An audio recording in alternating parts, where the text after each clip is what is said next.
खम्मा घनी मानो राजस्थान परिवार पे आप सबका बहुत बहुत स्वागत है। करंट अफेयर्स करने वाले हैं आज, बहुत इंटरेस्टिंग करंट अफेयर्स करेंगे इंडिया के और वर्ल्ड के, और कुछ नई चीज़ें भी हैं। आज के जो करंट अफेयर्स बनाए हैं मैंने, सुबह 2:30 बजे उठ के आधा पौना घंटा इधर उधर लगा दो तो 2.5 घंटे में ये करंट अफेयर्स तैयार हुए हैं। जो जल्दी से स्टार्ट करते हैं। पीडीएफ कहाँ से डाउनलोड करोगे बच्चों? टेलीग्राम चैनल है RAS क्रैकर। आप बोलते हो पीडीएफ मिलती नहीं है, पीडीएफ सबको मिलती है।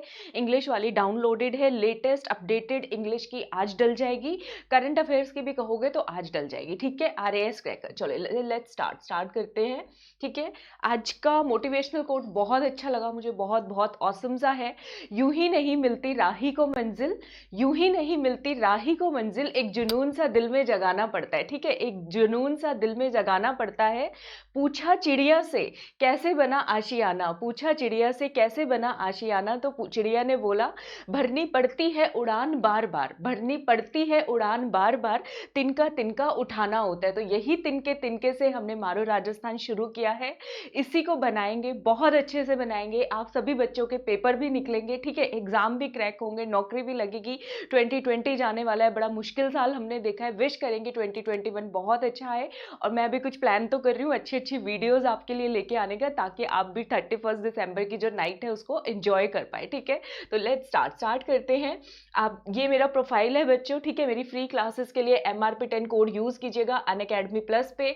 10% डिस्काउंट के लिए किसी भी कैटेगरी में, SSC, बैंकिंग, रेलवे, RPSC, किसी भी कैटेगरी में आपको प्लस सब्सक्रिप्शन लेना है, MRP10 कोड लगाओ, आपको 10% डिस्काउंट मिलेगा। और कोड लगाने के बाद ये वाले प्राइजेस होंगे। नीट में दिलवाओ अपने फ्रेंड्स को, बच्चों को।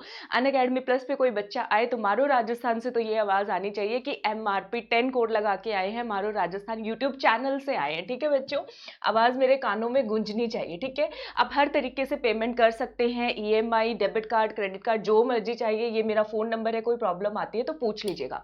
तो चलिए स्टार्ट करते हैं। डिजी बॉक्स, ठीक है, डिजी बॉक्स भारत का एक क्लाउड स्टोरेज प्लेटफॉर्म है। ठीक है, इस प्लेटफॉर्म को किसने लॉन्च किया है? कल मुझे बच्चे ने बोला था कि आप हिंदी में पढ़ाया करो, हिंदी वाली स्लाइड्स दिखा के, तो हिंदी वाली, आज हिंदी वाली दिखा के पढ़ा रही हूँ। ठीक है, डिजी बॉक्स भारत का स्वामित्व वाला, मतलब कि भारत ने इसे विकसित किया है, भारत के अंदर बना है। किसके द्वारा लॉन्च किया गया है? रिलायंस इंडस्ट्रीज, पेटीएम, NPCI या फिर नीति आयोग। तो डिजी बॉक्स जो बच्चों बनाया है, भारत का अपना स्वदेशी इंडिजिनस है, नीति आयोग के द्वारा बनाया गया है। ठीक है, किसने बनाया है बच्चों? डिजी बॉक्स। याद कर लोगे, याद कर लोगे। कौन सा कलर ले? पर्पल कलर लेते हैं आज। ठीक है, नीति आयोग। ठीक है, किसने बनाया है? नीति आयोग ने इसको बनाया है।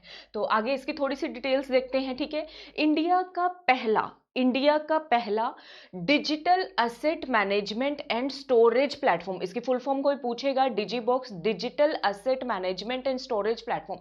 मतलब कि आपको डिजिटली, क्लाउड स्टोरेज होता है, बहुत बड़ी बड़ी फाइल्स है, आपको स्टोर करके रखनी है, आपको ट्रांसफर करनी है, तो वो सारी चीजें यहां पर मिलेंगी आपको। Cloud storage, file sharing service जो है डेस्कटॉप पे, आपके computer, laptop, iOS, Android user सबके लिए होगा ये। रेगुलर यूजर्स के लिए, बिजनेसमैन जो उद्योगपति होते हैं उनके लिए भी होगा। अच्छा, इसमें फ्री क्लाउड स्टोरेज स्पेस कितना मिलेगा लोगों को? 20 GB तो फ्री है। ठीक है, उसके बाद अगर 100 GB का क्लाउड स्टोरेज चाहिए तो कितने रुपए महीना आपको देना होगा? 30 रुपए महीना आपको देना पड़ेगा।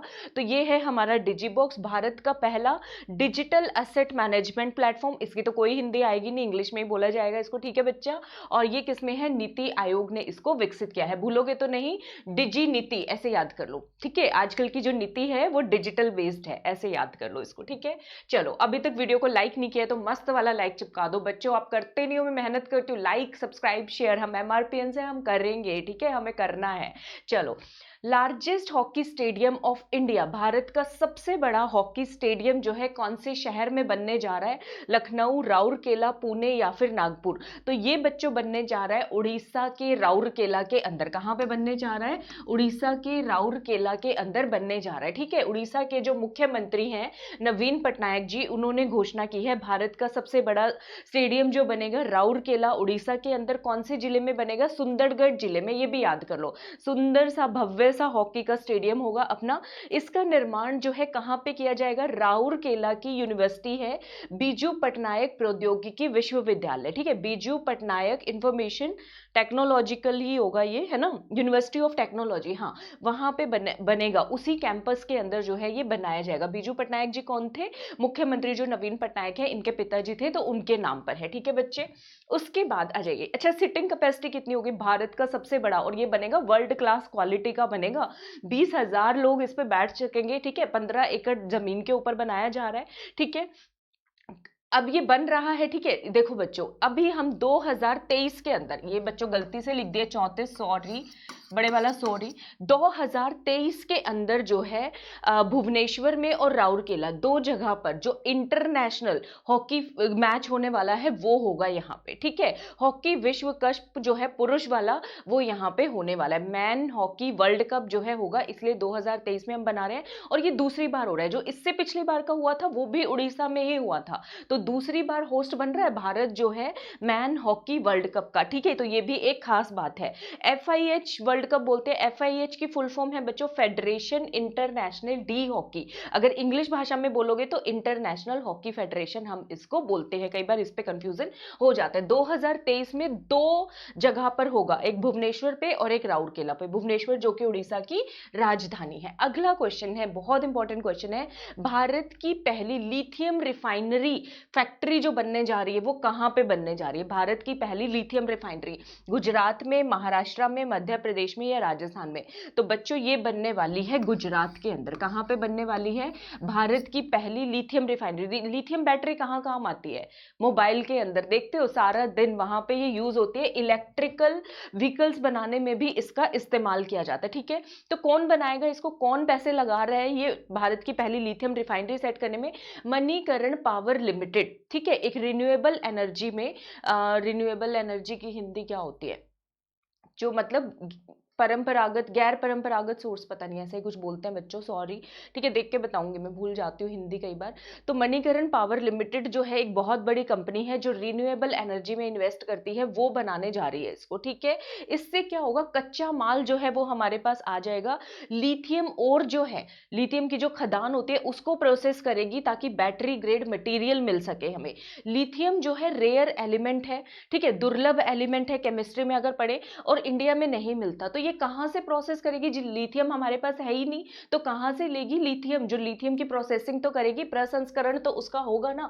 तो बच्चों इसने जो है एक वो कर लिया है, टाई अप कर लिया है ऑस्ट्रेलिया की फर्म के साथ, नियो मेटल्स के साथ, जो कि हमें माउंट मेरियन से लिथियम जो है वहां पे प्रोवाइड करेंगे। तो वहां से लिथियम हमारे पास आएगा, फिर हम उसको प्रोसेस करेंगे और फिर उसको बैटरी में यूज करने वाले हैं। ठीक है, तो ऑस्ट्रेलिया में मिलता है लिथियम, याद कर लो, माउंट मेरियन लिथियम माइन से। ये वाली खदान का इसका कॉन्ट्रैक्ट हुआ है वेस्टर्न ऑस्ट्रेलिया के अंदर। ठीक है, रॉ मटेरियल मिल जाएगा जिससे हमारी लिथियम बैटरीज बन सकेंगी।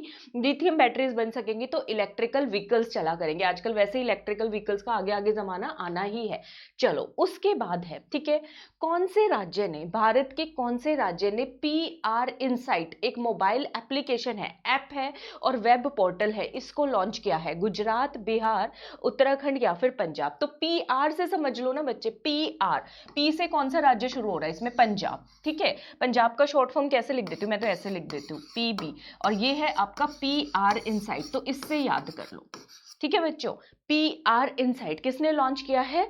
पंजाब ने लॉन्च किया। क्यों लॉन्च किया है? इसमें ये करेंगे सिटीजन सेंट्रिक सर्विसेज, जो नागरिकों पर केंद्रित जो सेवाएं, जो सेवाओं का लाभ, जो योजनाओं का लाभ उनको मिलना चाहिए वो दिया जाएगा, उनका फीडबैक लेके। ठीक है, उनका फीडबैक लेंगे, नागरिकों का फीडबैक लेके, किसी योजना से संतुष्ट नहीं है तो इसमें योजना को बदला भी जा सकता है। ठीक है, राज्य सरकार की मौजूदा योजनाओं और कार्यक्रमों को उनकी प्रतिक्रिया के आधार पर, नागरिकों की प्रतिक्रिया के आधार पर उनकी संतुष्टि के लिए पुनः उन्मुख करना, मतलब उसका विश्लेषण करके उसमें चेंजेस किए जा सकते हैं। ठीक है बच्चों, और इसका लॉन्च किसने किया है? पंजाब के जो प्रधानमंत्री है, मुख्यमंत्री हैं अमरिंदर सिंह जी, उन्होंने किया है। पंजाब के राज्यपाल कौन है? याद कर लो बच्चों, VP सिंह बदनौर। ठीक है, क्या नाम है पंजाब के राज्यपाल का? VP सिंह बदनौर। अभी तक हम बहुत सारे जो स्टेट्स हैं उनके राज्यपाल कर चुके हैं, ये और कर लीजिए, ये अभी तक किया नहीं था हमने, VP सिंह बदनौर। ठीक है, चलो थोड़ा सा पंजाब के बारे में और जानना चाहते हो? ठीक है, तो ये हमारा पंजाब है। ठीक है, यहाँ पे देख रहे हो कौन कौन सी नदियां जा रही हैं, देखो रावी, ब्यास और सतलुज। ठीक है, कौन कौन सी नदियां जा रही हैं? ब्यास नदी, सतलुज और रावी नदी। तो ये पंजाब हो गया, रावी, ब्यास और सतलुज, ठीक है। और राजस्थान से क्या लेना देना है? राजस्थान से लेना देना ये है कि भाखड़ा डैम जो प्रोजेक्ट है, भाखड़ा नांगल प्रोजेक्ट, उससे पानी किसको मिलता है? हमारे राजस्थान को, मारो राजस्थान को पानी मिलता है, ठीक है। तो थोड़ा सा देख लो, क्वेश्चन पूछे जा सकते हैं। Bhakra dam, Nangal dam. Bhakra dam कहाँ पे बंधा हुआ है? भाखड़ा बांध जो है बिलासपुर हिमाचल प्रदेश के अंदर, ठीक है। नांगल डैम पंजाब के रोपड़ के अंदर। तो उससे ये जो है, ये बांध देख रहे हो, सारा का सारा सतलुज नदी से चल के कहां पे आएगा? राजस्थान के अंदर आएगा, ठीक है। भाखड़ा नांगल प्रोजेक्ट के ऊपर एक रिजर्वायर, एक जलाशय बना हुआ है जिसको बोलते हैं गोविंद सागर रिजर्वायर, गोविंद सागर जलाशय। ये कहां पे है? ये भी हिमाचल में लोकेटेड है। तो ये क्वेश्चन आते हैं भाखड़ा नांगल डैम प्रोजेक्ट पे, कभी मौका मिलेगा तो पूरा डिटेल में पढ़ाऊंगी। प्लस में तो मैंने पढ़ाया हुआ है, ये प्लस वाली स्लाइड है बच्चों। भारत का सबसे बड़ा मल्टीपर्पज बहुउद्देशीय रिवर वैली, ठीक है, नदी परियोजना है, सतलुज नदी के ऊपर बनाया गया है। कॉन्क्रीट ग्रेविटी डैम है, ग्रेविटी वाला बांध है। क्वेश्चन आते हैं कौन कौन से राज्यों का ज्वाइंट प्रोजेक्ट है? तो याद रखना, ज्वाइंट प्रोजेक्ट है पंजाब, हरियाणा और राजस्थान। हिमाचल का ज्वाइंट प्रोजेक्ट नहीं है। हिमाचल में वो जरूर लोकेटेड है, गोविंद सागर रिजर्वायर वहां से शुरू भी होता है, लेकिन जो पैसा लगा हुआ है बच्चों, पंजाब, हरियाणा और राजस्थान का लगा हुआ है, ठीक है। इसको, इसमें कंफ्यूजन हो जाता है कई बार, तो याद कर लो, हिमाचल से हमारा बॉर्डर नहीं लगता, ठीक है। हमारा बॉर्डर किससे लगता है? पंजाब हरियाणा से। तो इस प्रोजेक्ट में हमारे साथ कौन है? पंजाब, हरियाणा और राजस्थान, तीनों का मिक्स्ड प्रोजेक्ट है, ठीक है बच्चे। ये आइडिया किसने दिया था? पंजाब के उस टाइम के जो राज्यपाल थे, सर लुइस डे ने, जो गवर्नर होते थे, राज्यपाल नहीं गवर्नर जो उस टाइम पे होते थे 1908 में, उनका आइडिया था कि भाखड़ा नांगल डैम प्रोजेक्ट जो है बनना चाहिए। कभी मौका मिलेगा पूरा डिटेल पढ़ाऊंगे आपको, ठीक है। अभी इतना इंफॉर्मेशन जान लो। पंजाब की वाइल्ड लाइफ सेंचुरी की खास बात क्या है? कुछ नहीं याद करना, एक शब्द याद कर लो। पंजाब में जो भाई होते हैं उसको वीर बोलते हैं, वीर, वीरा, वीरा वाला सीरियल स्टोरी याद है? लर्न विद ट्रिक्स में कराया था मैंने एक, ठीक है। तो पंजाब के अंदर जितनी वाइल्ड लाइफ सेंचुरी है, मतलब जितने वन्य जीव अभयारण्य, सबके नाम के आगे वीर वीर वीर आ रहे हैं, देखो जरा। एक तो है अबोहर, ठीक है। हरियाणा से रिलेटेड दो नाम है, अबोहर जो है एक हरियाणा में भी है, पंजाब में भी है, अबोहर हो गया।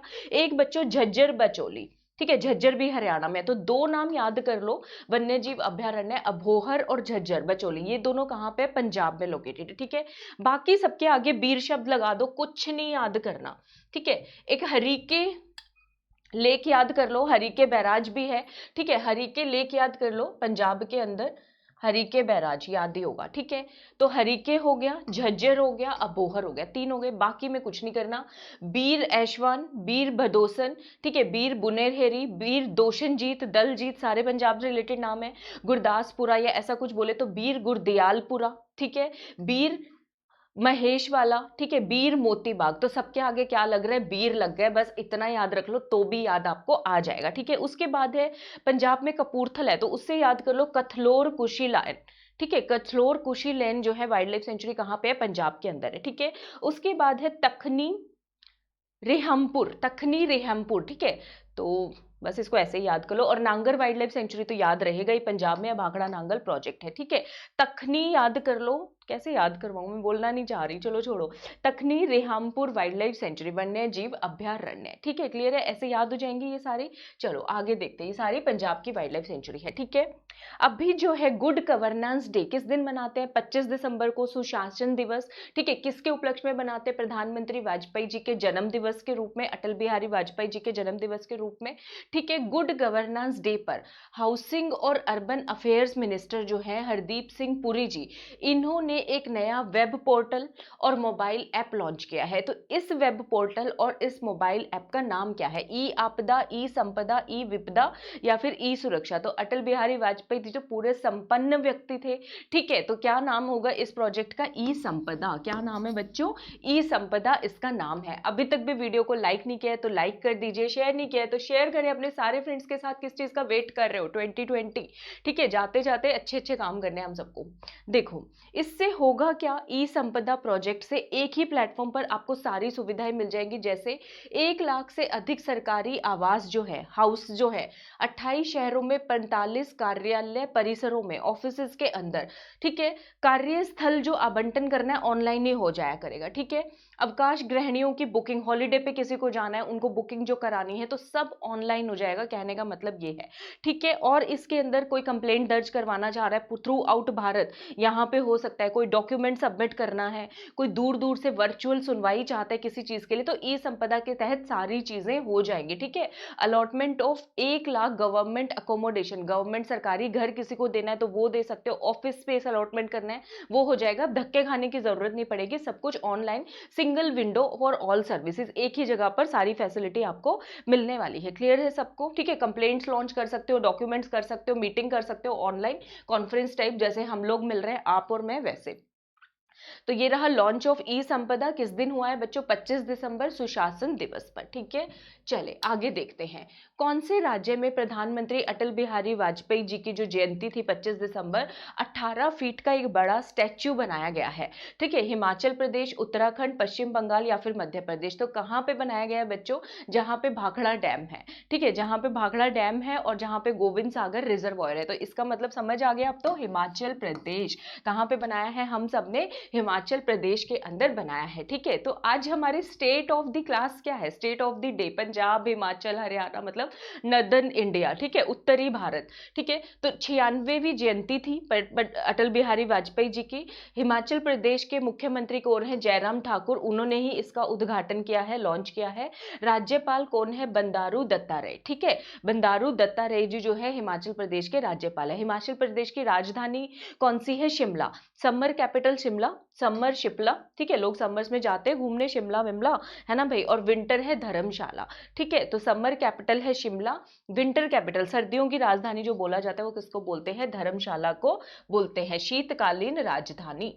ठीक है बच्चों, उसके बाद एक नई किताब आई है कोविड-19 के ऊपर। ठीक है, सभ्यता का संकट और समाधान, मतलब एक संकट ही आया ना कोविड-19 जब आया, सभ्यता का संकट और समाधान, एक नई बुक किसके द्वारा लिखी गई है? धर्मवीर भारती, विक्रम सेठ, कैलाश सत्यार्थी या फिर जो है किरण राय? तो देखो बच्चों, इस बुक के नाम में क्या है? सभ्यता, ठीक है, संकट, स ज्यादा आ रहा है, तो ये जो लिखी है किसी सत्यवादी व्यक्ति ने लिखी है, तो ऐसे याद कर लो, कैलाश सत्यार्थी। किसके द्वारा लिखी गई है?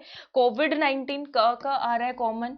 ठीक है, सभ्यता का संकट और समाधान। ठीक है, तो सत्यार्थी, ऐसे आप इसको याद कर लो, कैलाश सत्यार्थी। ठीक है, याद हो जाएगा, आई होप हो जाएगा। ठीक है, कोविड-19 crisis of civilisation and solution, ये हमारी किताब का नाम है, देख लीजिए। ठीक है, ये है कैलाश सत्यार्थी जी। ओके, ये बच्चों के लिए, जो चाइल्ड अब्यूज, छोटे बच्चे जो होते हैं उनके उसमें काफी काम करते हैं। ठीक है, कोविड-19 महामारी के मद्देनजर, ठीक है, संयुक्त राज्य अंतरराष्ट्रीय विकास वित्त निगम, मतलब कि यूनाइटेड स्टेट्स का international development finance corporation, DFC है, भारत के अंदर क्रिटिकल इंफ्रास्ट्रक्चर बनाने में, ढांचा बनाने के अंदर, प्रोजेक्ट्स बनाने के अंदर ये जो है कितने पैसे हमें दे रहा है। ठीक है, कितना फाइनेंशियल सपोर्ट इसके द्वारा हमें दिया गया है। डीएफसी अभी तक किसका फाइनेंशियल सपोर्ट कर रहे थे? अभी तक वर्ल्ड बैंक का, एशियन डेवलपमेंट का, एक जगह पर यूएस एड का हमने पढ़ा था, एआईडी का, जिसने ग्रांट दी थी हमें। ठीक है, याद होगा अगर आपको। तो यहां पर डीएफसी दे रहा है $74 मिलियन, $34 मिलियन, 54 या फिर $64 मिलियन। तो कितना मिल रहा है बच्चों? $54 मिलियन। ठीक है, कितना मिल रहा है? यूनाइटेड स्टेट्स का जो डीएफसी है, डेवलपमेंट फाइनेंस कॉर्पोरेशन, कितना दे रहा है हमें कोविड-19 के उसमें परियोजनाओं को लागू करने के लिए? $54 million is the right answer. ठीक है, आसान ही है ये, तो मुश्किल नहीं है, इतना मुश्किल नहीं है। आरबीआई ने महाराष्ट्र में एक बैंक का लाइसेंस खत्म कर दिया। क्यों खत्म करते हैं? कोई मान्य पूरा नहीं कर पा रहा था पैरामीटर। ठीक है, तो उस बैंक का नाम बताओ। कृष्णा भीम समृद्धि लोकल एरिया बैंक, ठीक है, तटीय स्थानीय क्षेत्र bank limited, Subhadra local area bank या फिर कैपिटल लोकल एरिया बैंक? तो बच्चों इस बैंक का नाम है सुभद्रा लोकल एरिया डेवलपमेंट नहीं, सॉरी, बैंक लिमिटेड। ठीक है, Subhadra local area bank limited, इसको जो है बंद कर दिया, क्योंकि 2 महीने से एक मिनिमम रेट वर्थ रखना होता है बैंक्स को। ठीक है, 2 क्वार्टर्स के लिए 2019-20 में वो ये नहीं रख पा रहा था। कोल्हापुर महाराष्ट्र के अंदर लोकेटेड है। कहाँ पे लोकेटेड है?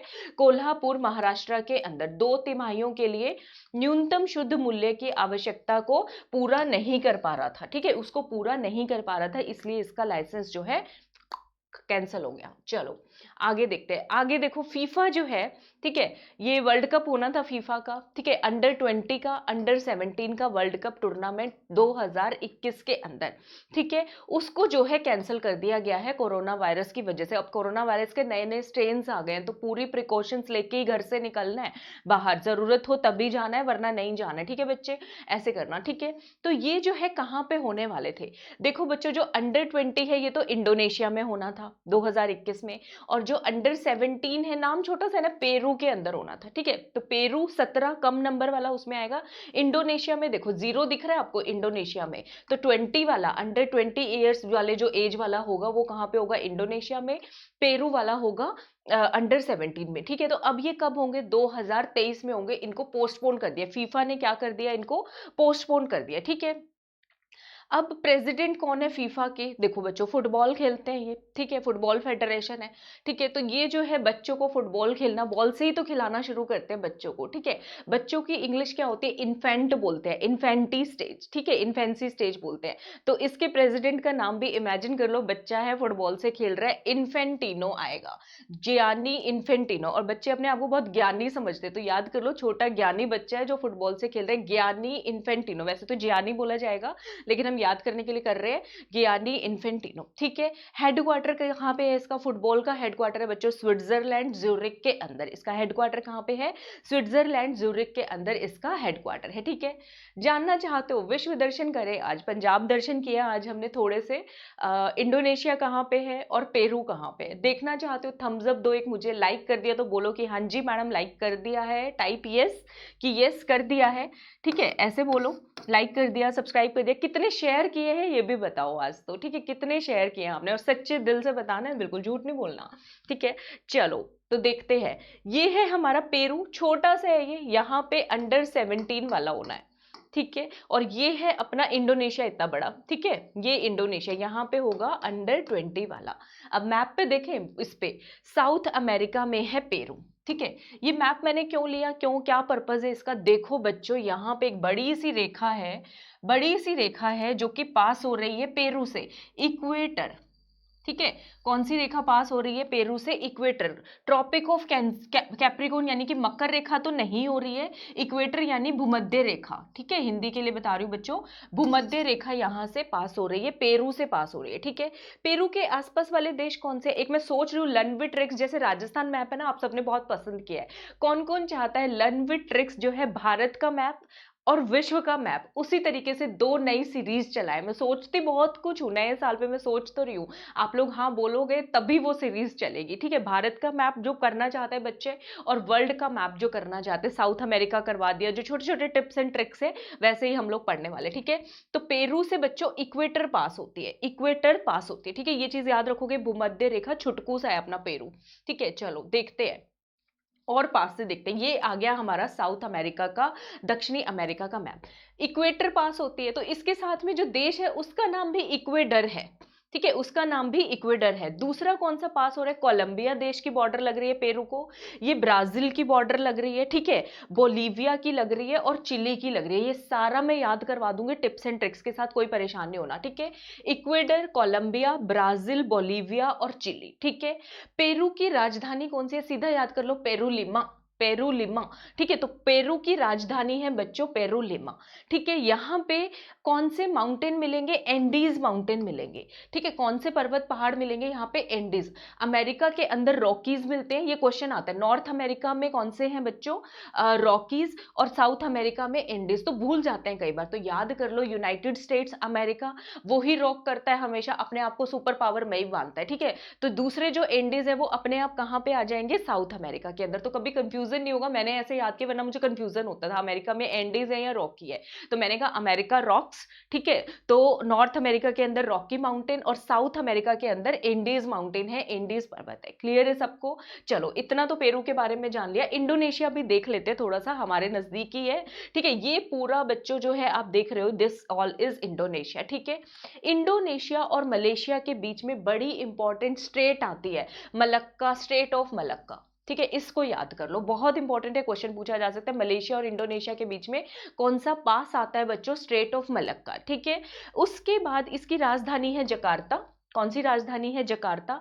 और कौन कौन सा सी है? जकार्ता से याद कर लो जावा समुद्र है यहाँ पे। कौन सा समुद्र है? जावा। और जावा के बाद याद कर लो यहाँ पे एक और समुद्र है, बंदा सी। ठीक है, तो इंडोनेशिया में भी इतने समुद्र के अंदर भी बंदे रहते हैं यहाँ पर। ठीक है, तो जावा सी और बांदा सी ये याद कर लोगे। ठीक है, और इसके ऊपर यहाँ पे साउथ चाइना सी है। क्लियर है सबको? इंडोनेशिया समझ में आ गया? ये इतना सारा अपन जो देख रहे हैं वो सारा इंडोनेशिया, यहाँ पे मलेशिया, यहाँ पे मैंने सिंगापुर करवाया था आपको पिछली बार जब मैप कराए थे।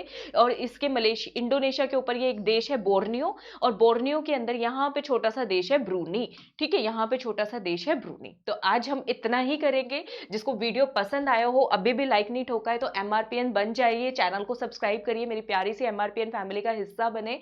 4000 हो गए हैं, 5K होंगे, 10K होंगे, देखते हैं कहाँ तक आप लोग लेके जाते हो इसको। ठीक है, चले। और तभी मारो राजस्थान पढ़ेगा भी बढ़ेगा भी फ्री स्पेशल क्लास है सुबह 9 बजे। MRP10 कोड लगाना, बिंदास उसमें एंट्री कर लेना। इसका लिंक डिस्क्रिप्शन में प्रोवाइड कर दूंगी। मुझसे पढ़ना चाहते हो, डिटेल पढ़ना चाहते हो, मेरे इन सारे कोर्सेज का फायदा उठाना चाहते हो, RAS ACF college lecturer join, Unacademy plus courses को ज्वाइन करें। MRP10 कोड लगाइए, 10% डिस्काउंट मिलेगा। मुझसे जुड़ना चाहते हो, contact number, Facebook page, Telegram, PDF मिल जाएगी। गेट सब्सक्रिप्शन पे क्लिक करो। 2 महीने का सब्सक्रिप्शन, 2 साल का सब्सक्रिप्शन लो। RAS वाले बच्चे MRP10 कोड लगाओ, 7,500 रुपए का कॉस्ट है। या फिर 1 साल का लो, 1 साल 2 साल का बेस्ट प्लान है। वीडियो को अभी भी जाते जाते लाइक सब्सक्राइब शेयर नहीं किया है तो जल्दी से बिंदास से मस्त वाला लाइक चिपका ही दो, आज तो चिपकाना बनता है। ठीक है, तो अगली वीडियो में मिलती हूँ। सबको मेरी तरफ से घनी घनी राम राम।